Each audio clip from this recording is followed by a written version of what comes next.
Yeah.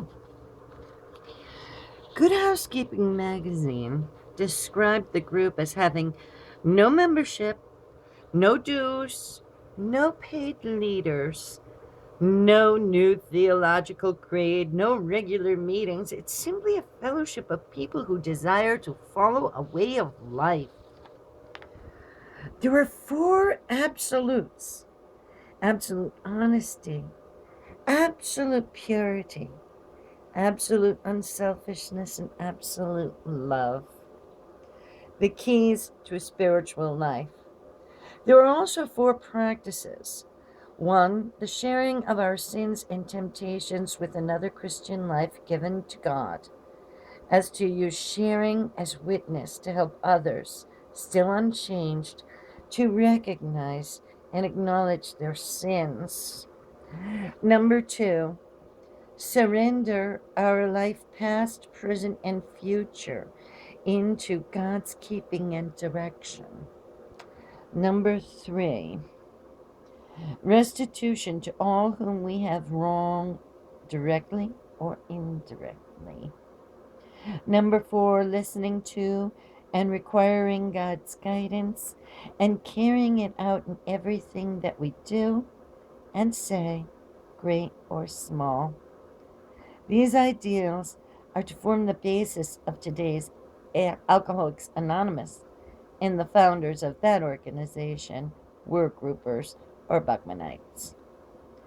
Buckman may have had some impressive followers, but Queen Marie of Romania was not one of them. She stated, "I have met Buckman. I do not like him.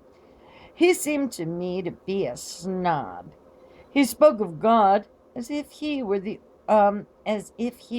oldest title in the Almanach de Gotha." I don't know what that means. And all that business about telling one's sins in public. He wanted me, to get up before my children and confess everything I have ever done. It's spiritual nudism. Ça ne faut pas. Buckman traveled to Germany, met with Himmler, and asked to meet Hitler so that he could convert him. None of the Nazis took Buckman seriously enough to entertain joining the group. Buckman never retracted his positive statements about Hitler saving Germany from communism.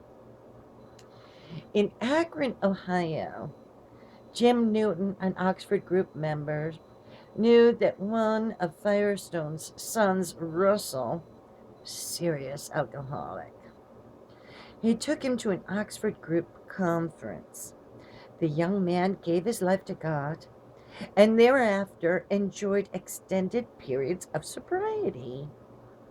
Harvey Firestone was so grateful that he invited Buckman to conduct a 10-day campaign in Akron.